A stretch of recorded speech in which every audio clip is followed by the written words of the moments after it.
Hello, welcome back. It is week 174 on Out on the Line podcast. I'm Jeff with my co-host Alex. As always, Alex, how you doing this week? Jeff, we come in here and you're just asking me all these questions and you're making these demands of me. You haven't even said thank you once. How about you say thank you? How are you doing, Jeff? Why don't I turn it back around on you? Well, if I knew what I should be thanking you for, but I haven't seen a thing. How about $340 billion worth of aid? Well, I think if I that must have got lost somewhere on the way. You know how much eyeliner that could buy JD Vance? That would he'd never need to buy it again. He would. I don't know. Well, I suppose it probably expires. It probably dries out. It probably dries out. But I don't know. I think he goes through it quick enough that it's probably not an issue.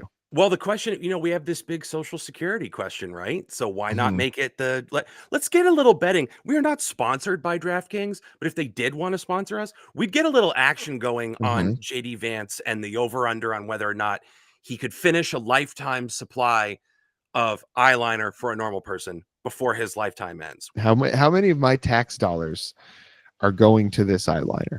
This is just marketing 101. We're reaching the consumer where they're at. We're building a profile. We're going to figure out his habits. We're going to figure out his likes and his needs and his wants and his desires. Maybe even find out what his musical taste is, what his listener profile looks like. And if we do, I would love nothing more than to do a big expose episode on JD Vance. What's he like? What's he listening to? And what shade is he wearing today? Maybe it's JD Vance. Maybe it's Maybelline. But you're only going to find out at one place. And it's here, baby. Oops, I did it again. It's the pitch for subscribing and turning your notifications on and liking the video and leaving comments on this video. You can tell us anything that's on your little heart. Just get it out of there. Jesus is a biscuit. Let him sop you up. And let's all figure out the answer to all of life's questions together at youtube.com/C/out on that line. Folks, here you are. Join us. We like to have fun here. Yeah, we do. We do. This is going to be Lady Gaga in the new album Mayhem. And Alex, I got a question for you. Did we make Gaga fun again? I'll do it in the special voice as well. We made Lady Gaga fun again. We're going to meld politics with Lady Gaga because here's the thing. She's a very political artist. So if we're going to paint, let's paint. Yeah, she's very I think kind of like me, almost militantly political as far as, everybody deserves rights. Freedom is freedom. Like what a concept. That whole bit. Yeah. It's very funny how she'll just stop people in their tracks. If they say something questionable or assume some view that she has, she's going to be like, no, that's not at all how this is going to go. But I think recently she's had a couple of little stumbles. Like the Joker movie was, I think, pretty universally looked at as a mistake by all parties involved. The album that she released alongside that, we were supposed to actually do on the show. And then we realized what the album was, and we were like, maybe not. This is probably not conducive to what we want to do. But in general, I would say you and I are Gaga fans. I don't know how deep your fandom goes, but in my opinion, certainly looked at as one of the kind of premier pop artists of the last, at this point, 20 years? It seems now. Yeah, actually, I was looking. When did the first? I think it was right as I was 2007. I think. Yeah, it was right around when I graduated high school, or very soon after that. So probably about right. Yeah, and I'm not even doing a bit. I'm not being funny when I say this. I don't mean to paint with a broad brush, but like I said, sometimes let's paint. But going to theater school, hanging out with a lot of members of the LGBTQ community, Lady Gaga was a big deal and was ubiquitous because she was singing about always being their champion. Born This Way came out. And again, you talk about someone who's very political. This is the big political area for her. So she's something about which she's very passionate, and I think all my classmates really appreciated that. So Gaga was everywhere. She's outspoken, she's audacious, and her music's fucking great. We used to have a big picture of her in a mirror ball outfit hanging on the wall in the basement at our place. So I mean, she was everywhere for a long time, and truthfully didn't go anywhere. I think she's great at picking her spots to release Mhm. something. And I think in many ways, what she's come out with over the last couple years, this constitutes a return to form, I think, to like Mhm. peak Gaga. Yeah, I think this brought in. So I am very familiar with Lady Gaga, like listened to tons of her music over the years, but I think I fall short in knowing like the eras of Gaga so much, I guess. But I see this album in a lot of places getting compared to like the Fame Monster era of Gaga, which to me I think is the most distinctive era. Because there's a ton of Gaga songs like for the A Star Is Born, the what's the I'm off the deep end. I can't remember what the name of it. Shallow. Shallow. Yeah, it totally drew a blank on the name of that song, but It's an you know, Academy Award winning song, yeah. Jeff. So she's got she's got a very distinctive voice. I think you hear her hit certain like vowels and things like that, the same way you recognize it with Celine Dion. It's like a certain shape to the way that she does some of the words.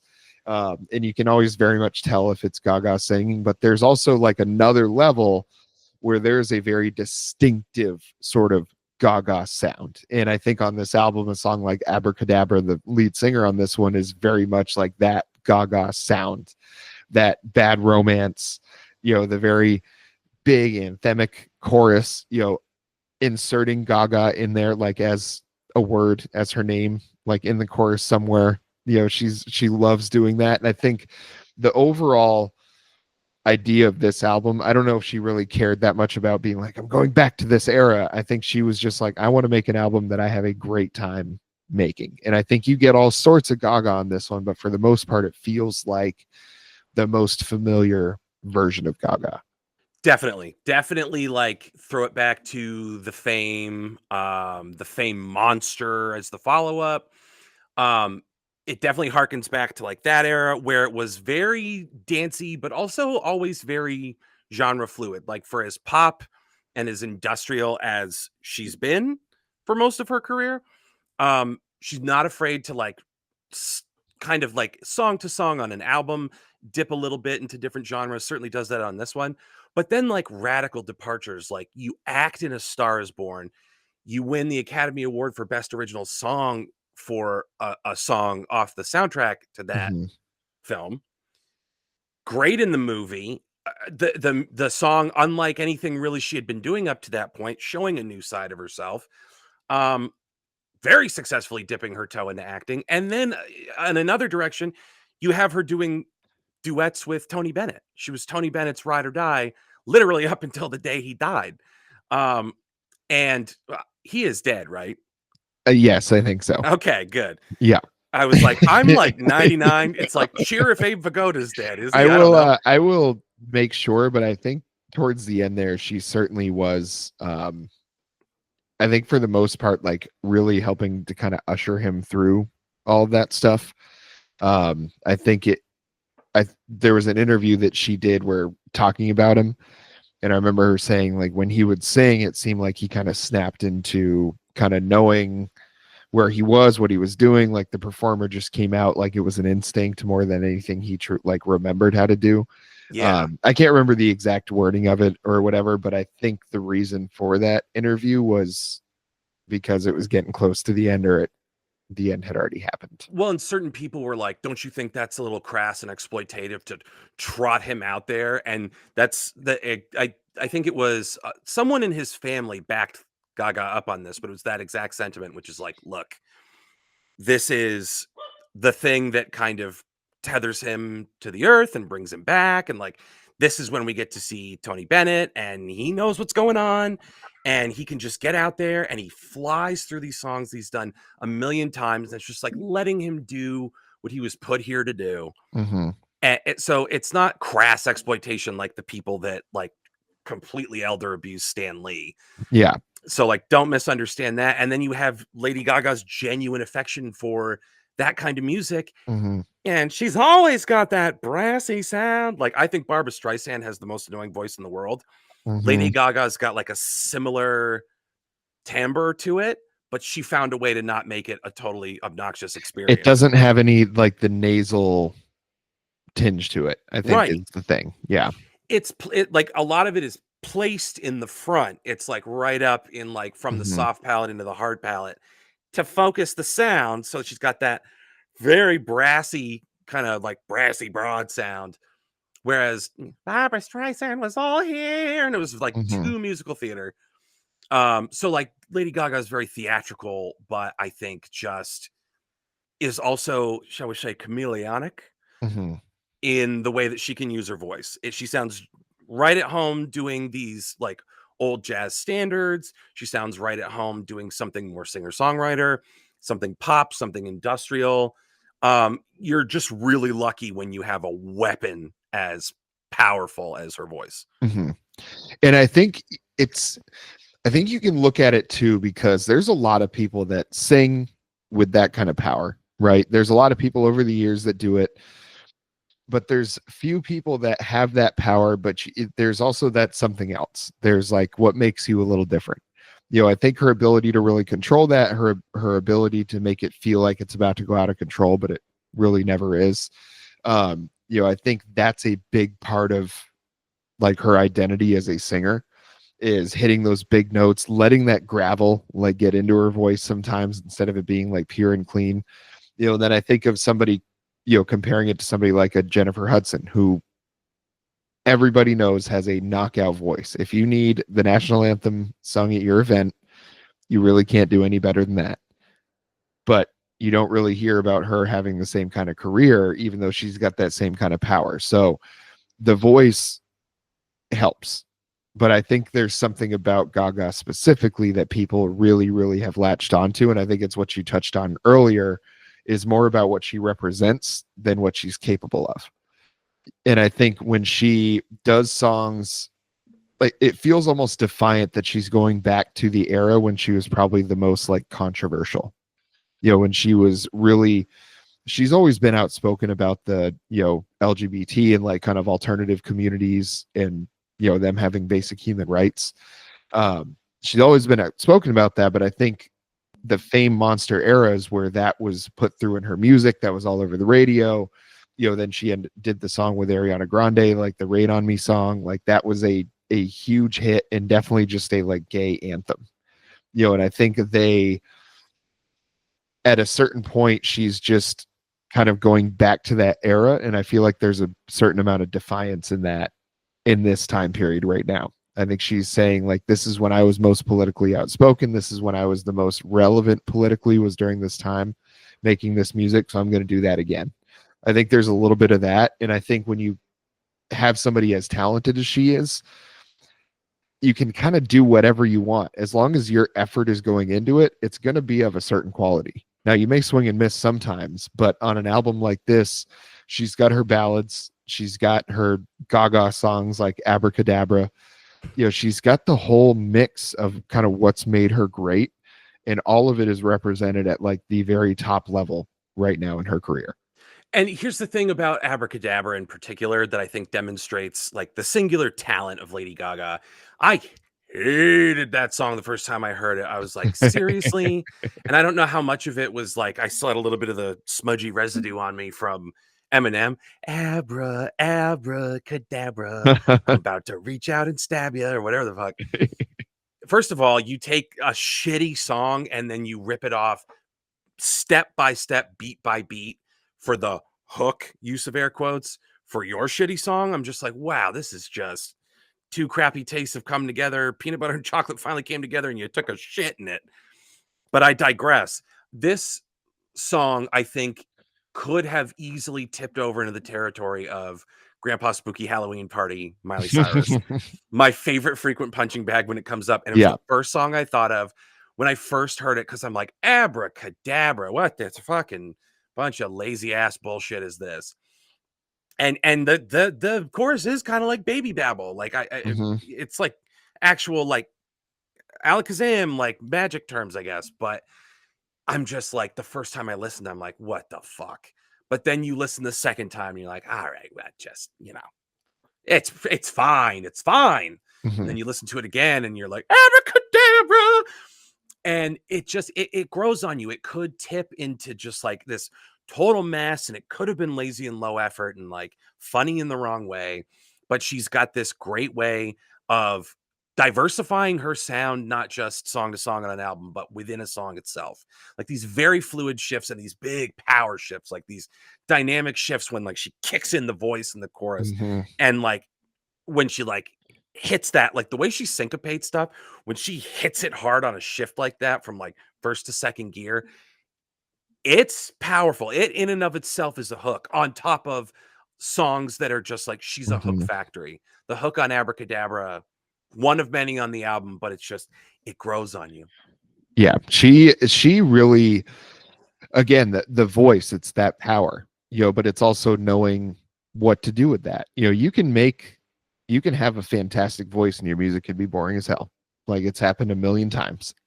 American Idol is full of that. It just is what it is. Like how many people from American Idol, how many seasons did they do it for? And how many of you really heard of? Is like 3, 4. Ruben Studdard had a great voice. Great voice, but again, like that, the kind of music they were having him make, it was going to just be the same all the time. Same reason Anderson East like fell off. It's because it was the same kind of music all the time. It was this, Wow. like it's the same problem. But you've heard of Kelly Clarkson, but it's because she did similar to Gaga, had sort of different eras, like had the straight pop music, went kind of rock and roll, a lot of ballads, a little bit more Americana. Like Pink is the same thing. You have these people that have these like crazy good voices, but there's also, if they're not writing the music themselves, it's the recognition of the types of songs or the type of thing they should be doing and executing that in the right way. I think Gaga herself is generally the creative force behind everything she's doing, unlike probably some other people. But I think it's her attention to detail. It's the fact that she knows the weapon that she has with her voice, that there is nothing that she can't outright what she's capable of vocally. And I think that's a huge tool. And also the tool of knowing like how far she can push herself too. I think there's a lot of bands that probably have a great lead singer and don't really know how to take advantage of that. They don't know how to like do a key change in the right way to really have them hit that kind of vocal change. I think there's a lot that goes into making her great, but you listen to a song like Abracadabra, like we've been talking about, it's classic Gaga. Song Vanish Into You, fantastic. Perfect Celebrity, another kind of more like Gaga type song, but it's fantastic as well. You're used to Gaga, like you get your party Gaga on here, but then you get the sense that this is a real deal songwriter as well. And I think that's how you really tell how she's able to make things as good as she does, is because there's a lot of talent there. She can strip it back and she can sing softly, and that song is going to come out just as good as everything else she belts. That's her separator. That's why she is among probably 5 or 6 pop stars of the last 20 years that you could consider to be on her level of success, of talent, consistency. There's a lot that go through lulls. Like think of how big Katy Perry was, 10 years ago even, and is irrelevant now. She has fallen all the way off. Think about how many of these pop stars like have come up, had a huge run. I think Sabrina Carpenter is going to fall victim to this as well. I think she's going to fall out of the zeitgeist pretty quickly. I think there's a lot that come up.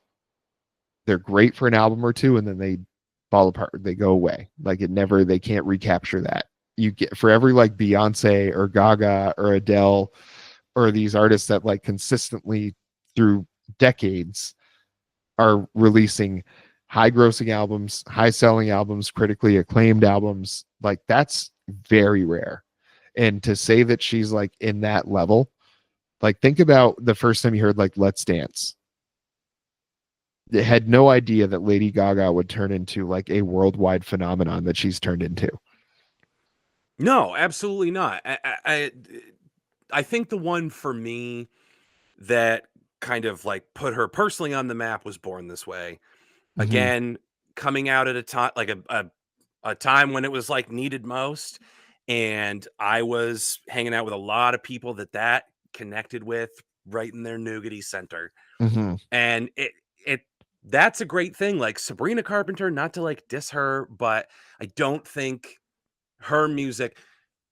I did my reaction video to her, and I kind of went to her defense and was like, "Oh, it's not all about like the weird sexy baby routine and you know, all her songs are about sex, and it's like all her interviews are kind of about it now, and like the Mhm. fan cams from her concerts. So I'm not like coming down on her. I'm just saying like you kind of got to develop, you got to pull some more tricks out of the bag at a certain point, or you do risk becoming stale because Katy Perry was shooting whipped cream out of her boobies. And now what's she doing? You know what I mean? She just, as a sidebar, she just lost it. Like she can't perform live anymore. She used to be a dynamic performer, but you're never going to have that problem with Lady Gaga. What goes around comes around. And at some point, she's going to be the elder stateswoman of pop and like the pop vocalists of like, you can't even like, I would call Beyonce a diva. And I think Lady Gaga, if it's pretentious, whatever, strike me down. But I think she fits more into that category of like the auteur, the artist. For as much as she's not afraid to get into like some of these emotional topics and like really put it over the top in a ballad, she's also not afraid to just be like, abracadabra, bitches, Mhm. or do telephone, or just like one of these Judah, Judah, like these songs that should be fucking annoying and maybe are the first time you hear them, but then you peel away the layers and you dig further and further into it, and they have massive staying power. Just Dance comes on now.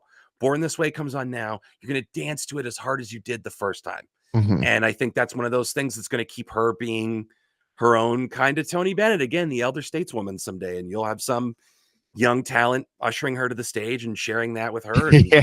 fucking A.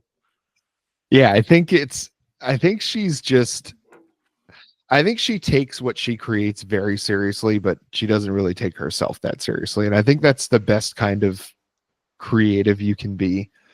Is one, I think that's the only really healthy way that you can do it. Is you have to be able to laugh at yourself and be like self-critical in a way that other people don't have to be. And I think she's good at that. I think there's got to be a healthy amount of confidence. I don't think it goes as far as like thinking she's above or better than anyone. I think it's just a confidence in knowing what she's capable of and what she's already done and accomplished. But you know what I would love to see is I would love to see a true like straight concept album from Lady Gaga, like Meatloaf style. Like It's funny that you like say that, dude, because there are, not to cut you off, but there are some Meatloafian and Steinmanian elements to this mhm. album. Like I would love to see that because one, I think she could carry that off like super well. I think she would commit to it. I think it's exactly the kind of thing because again, like there's a lot of great singers, but she's very theatrical. Like that was a good way that you kind of described her as like there's a lot of emotion put in the lyrics because that's the way she's telling you the story. It's more than just the words and the notes that she's singing. It's like how it's coming across is like, am I putting a little gravel on this? Am I not? Like emotion matters too. But I would love to see a concept album of Gaga, the ruler of the universe. Mm. And I wonder if she would go and just that's all you tell her. And I wonder if she would go like Gaga as a dominant, like malevolent force in this universe, or she's a very gentle, like benevolent force. The things that people land on sometimes just match so perfectly. Like Tom Waits did this album, Alice, and it's an Alice Mhm. in Wonderland concept album. It's fucking amazing. It's exactly what you think it would be. But it's perfect, and the songwriting is perfect, and he's so underrated. But again, there you go. You have a performer with like a flair for the theatrical, like Gaga has. And would she exercise that? It's a totally hypothetical exercise, but would she steer into that? Would she steer into the uh, I could see her doing something like very operatic on the level of like Mhm. lingua ignota. Can you Yeah. first of all, as a sidebar, can you imagine those two teaming up? Ooh, that would be very cool. That's a lot of Yeah. ghoulishly pale white woman with big emotions, Yeah. And a and that lot could of be cool. a lot of distrust of religious institutions for sure. Absolutely. Yeah, I think that honestly that would be very cool. And the more that we sit here and talk about her doing a concept album, the more I suppose you could call like Fame and Fame Monster, like I guess call those concept album, that's fine. But I'm talking about like come up with some sort of like linear, like a storyline sort of concept album. Coheed, Like you're a Coheed guy. Yeah, I wasn't going to bring that into it. You could have said, the Who Tommy, something like that. I'd love to see Gaga take a swing at a album that's all one storyline, all cohesive. And to be honest with you, truly surprised that she hasn't done that yet. That she hasn't done like a full on visual album. I would personally love to see Lady Gaga make her Purple Rain. Ooh, yeah. Where you've got the vertical integration, baby. You got the tie-in album and you got the film. I think let's take advantage of those Hollywood connections, those acting skills, and get freaky weird with it. But I guess, to bring it back around to like the true focus of the episode, which is the album. I mean, how many ways can you gush about how much you loved it without getting into the nitty gritty? And it's like, we talk about a return to form. So if you want to get into the nitty gritty, it's everything that you're used to that maybe you just didn't have like the terminology to put into words, but you've got these like unconventional tonal shifts and these little beats that like a Gaga song is like very conventionally structured like a pop song until you look at all the different parts and you're like, okay, well, that's the skeleton that she's hanging these like interesting syncopations on. And she's going to throw 4 on the floor in there. And she's going to like use arpeggiated synth and these like kind of wild, unexpected shifts in vocal delivery and vocal styling and dynamics and the verse and the chorus, the way that they like interplay. It's all incredibly intricate, especially on this album. As soon as I heard the ABRA-CADABRA, the first single, and I think it was at the Grammys or something. I think when she premiered it, like the music video premiered at the Grammys as a commercial or something, I think. But I remember hearing that and I was like, oh, this reminded me a lot of like Bad Romance, like that old kind of Gaga. But this one for me is certainly a buy it. I think this is a great album. If you are already a fan of Lady Gaga, this is probably going to be every bit of an album that you love. If you haven't gotten into Lady Gaga before, I think there's a lot on here that you probably like. There's a lot of variation in a lot of songs. So folks, give it a chance. At your record store, go out there, go ahead and buy it. Folks, we made Gaga fun again. We made her fun again. And the album is a smash success. So the milk is poison. They're poisoning our milk. But they're not poisoning the airwaves with Lady Gaga. I would say it's a hearty buy it. Oh, you almost said stream it. You almost did. Forgot that we have a heartier accolade than that. Yeah. But here's the thing. Actually, I will cop to a little bit of that and say that if you're a toe dipper or you believe in like the cultural ubiquity of Lady Gaga, and that's kind of where it tops out, I recommend that you stream it, listen to it. But if you can like really get down with this thing and like really appreciate how good of a pop album it is in a time where like we're getting juggernauts and false juggernauts. Like I had a lot of praise for Short and Sweet, and the deluxe edition came out and I listened to it and I'm like, this doesn't touch what Chapel Roan did. And it certainly doesn't touch what Lady Gaga has done on Mayhem. So pop is alive and well, and it's changing, and it's doing a lot of weird stuff. It's looking backwards in time, and it's looking to the future. And again, I think you've got Lady Gaga leading the way and an elder stateswoman in the making. So stream it if you can, buy it if you must. Yeah, I'm gonna get this one next time I stop at the probably Waterloo Records. I'll throw a plug for them because they're a fantastic record store. But folks, make sure you tell us down in the comments what you thought of this album, but only if you liked it. Otherwise, well, you can just tell us anything you want down there. If you got mental issues, we'd love to hear about them right down there in the comments. Don't forget to subscribe. Don't forget to hit that little notification button so you get notified when we release these episodes, and we will see you next time.